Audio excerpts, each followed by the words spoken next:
ರಾಜಮೌಳಿ ನಿರ್ದೇಶಿಸಿ ಮಹೇಶ್ ಬಾಬು, ಪ್ರಿಯಾಂಕಾ ಚೋಪ್ರಾ ಮತ್ತು ಪೃಥ್ವಿರಾಜ್ ಸುಕುಮಾರ್ ನಟಿಸುತ್ತಿರುವ ವಾರಣಾಸಿ ಭಾರತದಲ್ಲಿ ಮಾತ್ರವಲ್ಲ, ವಿಶ್ವ ಸಿನಿಮಾ ರಂಗದಲ್ಲಿಯೇ ಬಹು ನಿರೀಕ್ಷಿತ ಸಿನಿಮಾಗಳಲ್ಲಿ ಒಂದು ಎನಿಸಿಕೊಂಡಿದೆ. ಸಿನಿಮಾದ ಚಿತ್ರೀಕರಣ ಬಹುತೇಕ ಪೂರ್ಣಗೊಳ್ಳುತ್ತಿದ್ದು, ಪೋಸ್ಟ್ ಪ್ರೊಡಕ್ಷನ್ ಶುರುವಾಗಲಿದೆ. ಕೆಲ ವಾರಗಳ ಹಿಂದಷ್ಟೇ ಸಿನಿಮಾದ ಟೀಸರ್ ಬಿಡುಗಡೆಯಾಗಿದೆ. ಟೀಸರ್ ಬಿಡುಗಡೆ ದಿನ ಮಾತನಾಡಿದ್ದ ರಾಜಮೌಳಿ, ಈ ಸಿನಿಮಾಕ್ಕಾಗಿ ತಾವು ಐಮ್ಯಾಕ್ಸ್ ಕ್ಯಾಮೆರಾಗಳನ್ನು ಬಳಸಿದ್ದಾಗಿ ಹೇಳಿದರು. ಇದೀಗ ತಾವು ಐಮ್ಯಾಕ್ಸ್ ಕ್ಯಾಮೆರಾಗಳನ್ನೇ ಬಳಸಿದ್ದು ಏಕೆಂದು ವಿವರಿಸಿದ್ದಾರೆ. ಸಂದರ್ಶನವೊಂದರಲ್ಲಿ ಮಾತನಾಡಿರುವ ರಾಜಮೌಳಿ, ತಾವು ಐಮ್ಯಾಕ್ಸ್ ಕ್ಯಾಮೆರಾಗಳನ್ನು ಬಳಸಿದ್ದಕ್ಕೆ ಕಾರಣ ನೀಡಿದ್ದಾರೆ.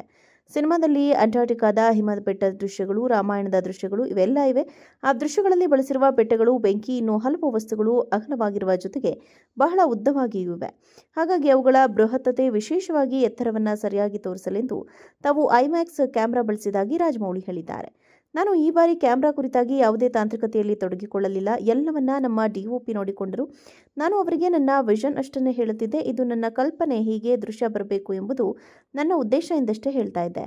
ನಮ್ಮ ಡಿಒಪಿ ಅದಕ್ಕೆ ತಕ್ಕಂತೆ ಎಲ್ಲವನ್ನ ಅರೇಂಜ್ ಮಾಡಿ ನನಗೆ ಔಟ್ಪುಟ್ ನೀಡುತ್ತಿದ್ರು ಎಂದಿದ್ದಾರೆ ರಾಜಮೌಳಿ.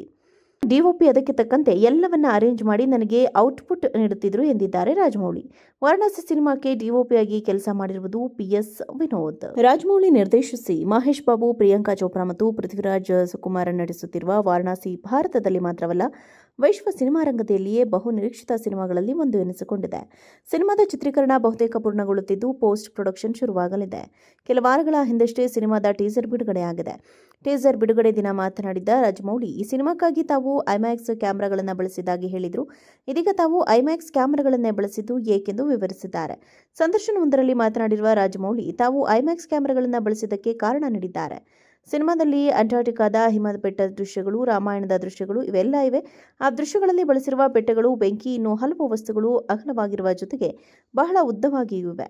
ಹಾಗಾಗಿ ಅವುಗಳ ಬೃಹತ್ತತೆ, ವಿಶೇಷವಾಗಿ ಎತ್ತರವನ್ನು ಸರಿಯಾಗಿ ತೋರಿಸಲೆಂದು ತಾವು ಐಮ್ಯಾಕ್ಸ್ ಕ್ಯಾಮೆರಾ ಬಳಸಿದಾಗಿ ರಾಜಮೌಳಿ ಹೇಳಿದ್ದಾರೆ. ನಾನು ಈ ಬಾರಿ ಕ್ಯಾಮೆರಾ ಕುರಿತಾಗಿ ಯಾವುದೇ ತಾಂತ್ರಿಕತೆಯಲ್ಲಿ ತೊಡಗಿಕೊಳ್ಳಲಿಲ್ಲ. ಎಲ್ಲವನ್ನ ನಮ್ಮ ಡಿಒಪಿ ನೋಡಿಕೊಂಡರು.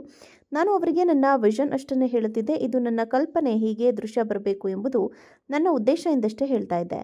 ನಮ್ಮ ಡಿಒಪಿ ಅದಕ್ಕೆ ತಕ್ಕಂತೆ ಎಲ್ಲವನ್ನ ಅರೇಂಜ್ ಮಾಡಿ ನನಗೆ ಔಟ್ಪುಟ್ ನೀಡುತ್ತಿದ್ರು ಎಂದಿದ್ದಾರೆ ರಾಜಮೌಳಿ.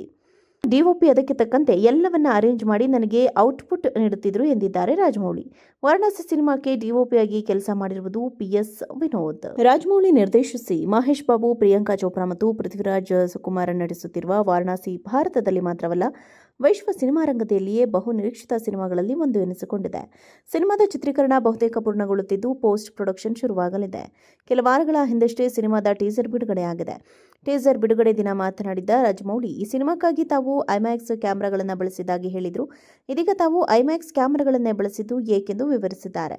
ಸಂದರ್ಶನವೊಂದರಲ್ಲಿ ಮಾತನಾಡಿರುವ ರಾಜಮೌಳಿ, ತಾವು ಐಮ್ಯಾಕ್ಸ್ ಕ್ಯಾಮೆರಾಗಳನ್ನು ಬಳಸಿದ್ದಕ್ಕೆ ಕಾರಣ ನೀಡಿದ್ದಾರೆ. ಸಿನಿಮಾದಲ್ಲಿ ಅಂಟಾರ್ಟಿಕಾದ ಹಿಮದ ಬೆಟ್ಟದ ದೃಶ್ಯಗಳು, ರಾಮಾಯಣದ ದೃಶ್ಯಗಳು ಇವೆಲ್ಲ ಇವೆ. ಆ ದೃಶ್ಯಗಳಲ್ಲಿ ಬಳಸಿರುವ ಬೆಟ್ಟಗಳು, ಬೆಂಕಿ, ಇನ್ನೂ ಹಲವು ವಸ್ತುಗಳು ಅಗಲವಾಗಿರುವ ಜೊತೆಗೆ ಬಹಳ ಉದ್ದವಾಗಿಯೂ ಇವೆ. ಹಾಗಾಗಿ ಅವುಗಳ ಬೃಹತ್ತತೆ, ವಿಶೇಷವಾಗಿ ಎತ್ತರವನ್ನು ಸರಿಯಾಗಿ ತೋರಿಸಲೆಂದು ತಾವು ಐಮ್ಯಾಕ್ಸ್ ಕ್ಯಾಮೆರಾ ಬಳಸಿದಾಗಿ ರಾಜಮೌಳಿ ಹೇಳಿದ್ದಾರೆ. ನಾನು ಈ ಬಾರಿ ಕ್ಯಾಮೆರಾ ಕುರಿತಾಗಿ ಯಾವುದೇ ತಾಂತ್ರಿಕತೆಯಲ್ಲಿ ತೊಡಗಿಕೊಳ್ಳಲಿಲ್ಲ. ಎಲ್ಲವನ್ನ ನಮ್ಮ ಡಿಒಪಿ ನೋಡಿಕೊಂಡರು. ನಾನು ಅವರಿಗೆ ನನ್ನ ವಿಷನ್ ಅಷ್ಟನ್ನೇ ಹೇಳುತ್ತಿದ್ದೆ. ಇದು ನನ್ನ ಕಲ್ಪನೆ, ಹೀಗೆ ದೃಶ್ಯ ಬರಬೇಕು ಎಂಬುದು ನನ್ನ ಉದ್ದೇಶ ಎಂದಷ್ಟೇ ಹೇಳ್ತಾ ಇದ್ದೆ. ನಮ್ಮ ಡಿಒಪಿ ಅದಕ್ಕೆ ತಕ್ಕಂತೆ ಎಲ್ಲವನ್ನ ಅರೇಂಜ್ ಮಾಡಿ ನನಗೆ ಔಟ್ಪುಟ್ ನೀಡುತ್ತಿದ್ರು ಎಂದಿದ್ದಾರೆ ರಾಜಮೌಳಿ. ಡಿಒಪಿ ಅದಕ್ಕೆ ತಕ್ಕಂತೆ ಎಲ್ಲವನ್ನ ಅರೇಂಜ್ ಮಾಡಿ ನನಗೆ ಔಟ್ಪುಟ್ ನೀಡುತ್ತಿದ್ರು ಎಂದಿದ್ದಾರೆ ರಾಜಮೌಳಿ. ವಾರಣಾಸಿ ಸಿನಿಮಾಕ್ಕೆ ಡಿಒಪಿಯಾಗಿ ಕೆಲಸ ಮಾಡಿರುವುದು ಪಿಎಸ್ ವಿನೋದ್.